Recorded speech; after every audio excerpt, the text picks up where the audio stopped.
Ako po si CJ Nayanaya at 9 years na po sa Maye. Ako po ay nasa online hub. Si Madam Mayet, ang pagpapahalaga niya sa isang empleyado ay kahanga-hanga na hindi mo matutumbasan kung paano niya alagaan yung company niya, hindi lang yung sarili niya, hindi rin para sa pamilya niya, pati na rin yung mga empleyado niya. Ganun siya mag-alaga ng empleyado niya.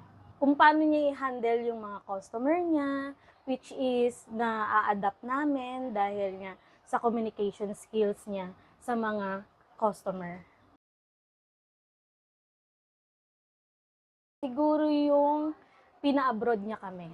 Hindi lang isang beses. Una, sa Hong Kong po, and then pangalawa, sa Vietnam.